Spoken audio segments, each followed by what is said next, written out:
Hey, what's up, YouTube fans? So, what I wanted to talk about in this video, right, is part of what destroys the argument of irreducible complexity, right, promoted by Michael Behe. He's the one who coined the term, right, is not only is it not necessary that the parts have the same purpose every step of the way. They just have to have some purpose that could be favored by natural selection.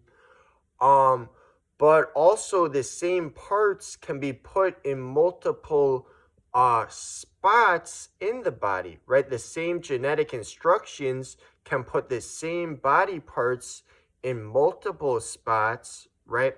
And genetic mutations can make the same part go in new spots and in more spots, right? And that's demonstrated experimentally, that there are mutations that do that.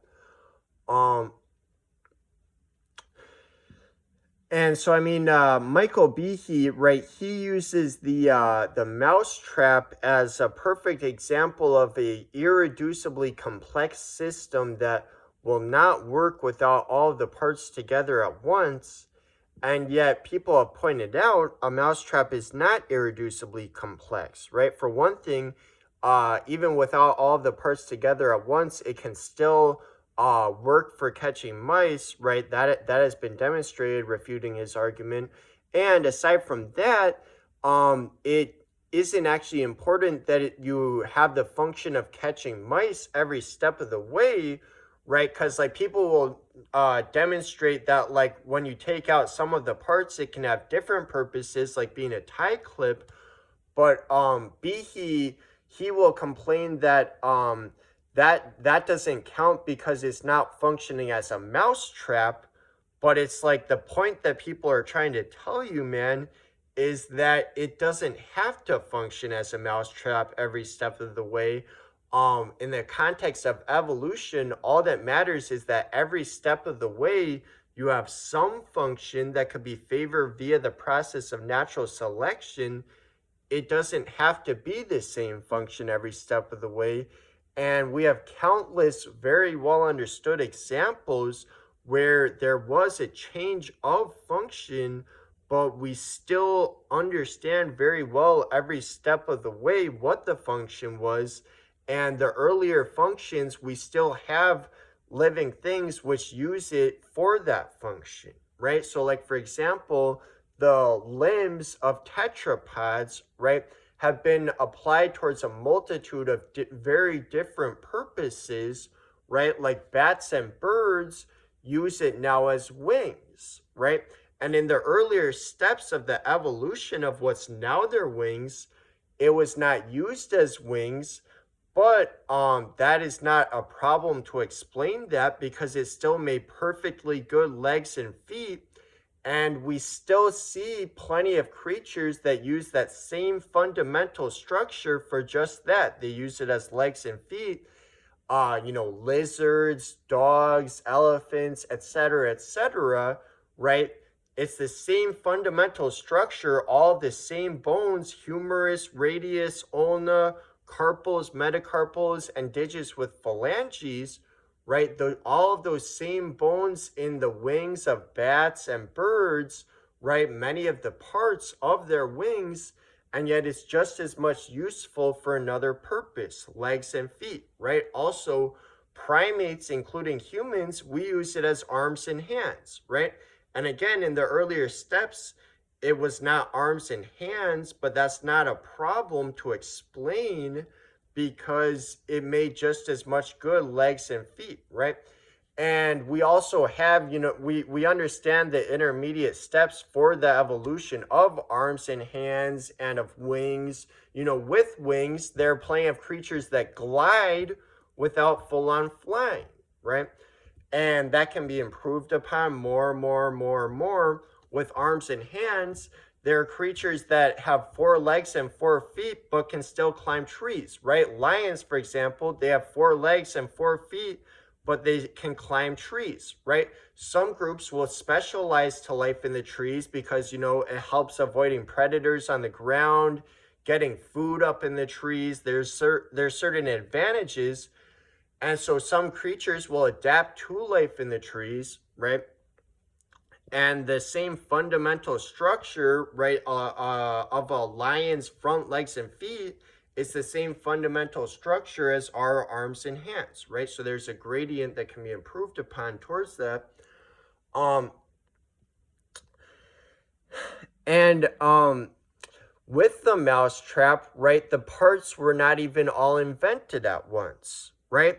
The spring was invented centuries before the mousetrap. Why would that be? Why would they invent it long before the mousetrap?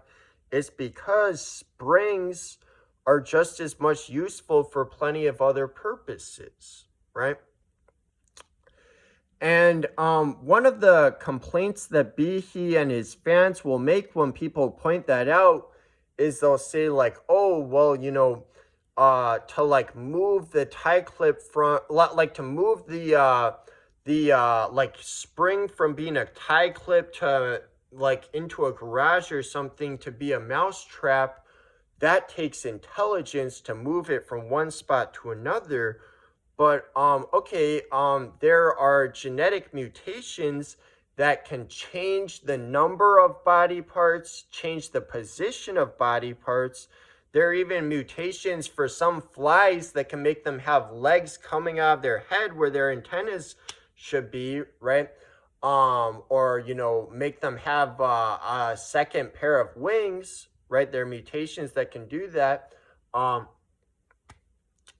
Mutations can change the number of body parts, the positioning, all of that, right?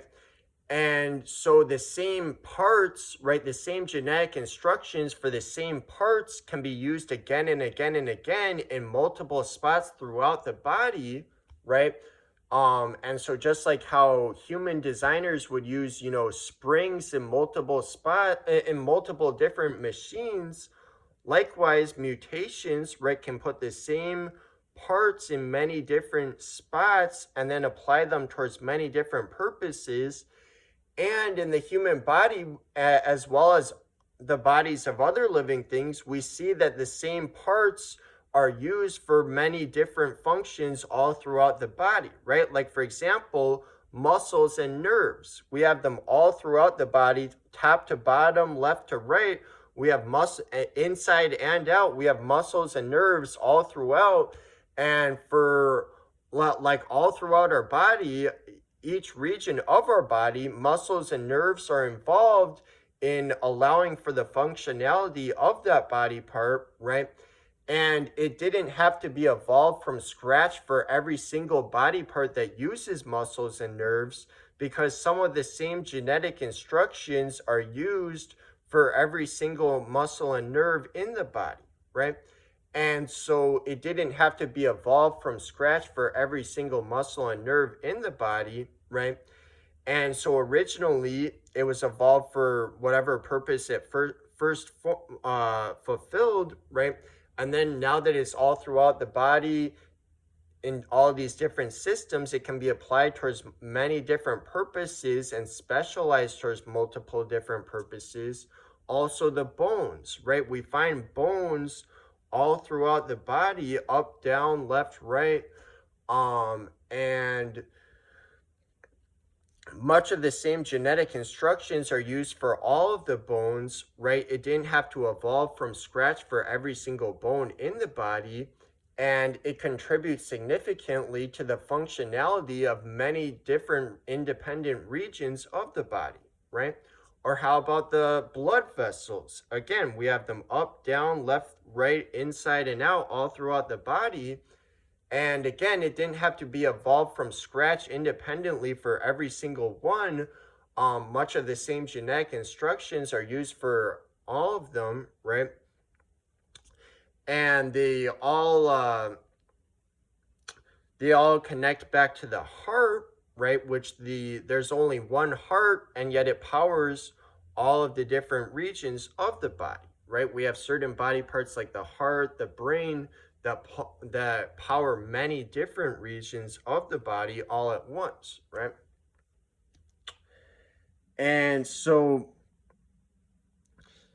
with many of these parts, right, once the part is first evolved, right, it can be used in multiple different regions of the body and applied towards the functionality of all of those different regions, right?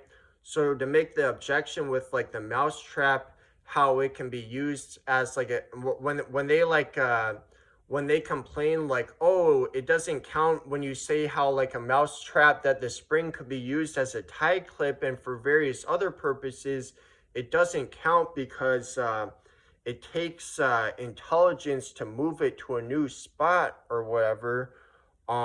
We see that there are genetic mutations that can move body parts to new spots. That is a thing that can happen. And we see that the same parts are used again and again all throughout the body, up, down, left, right, inside out. Much of the same parts are all used towards the functionality of every single region of the body, right?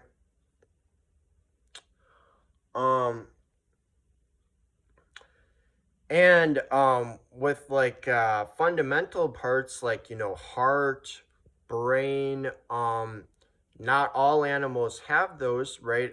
Jellyfish, they have no heart, no brain, right?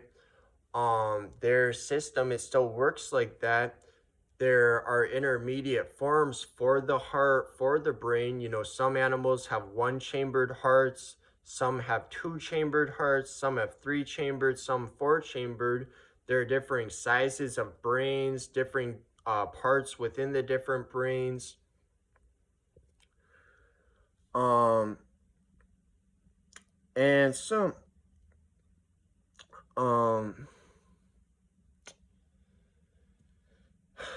and you know, another good example of like the same parts that like being applied towards many different purposes, pharyngeal arches and pharyngeal slits, right? All vertebrates develop them in embryonic development, right?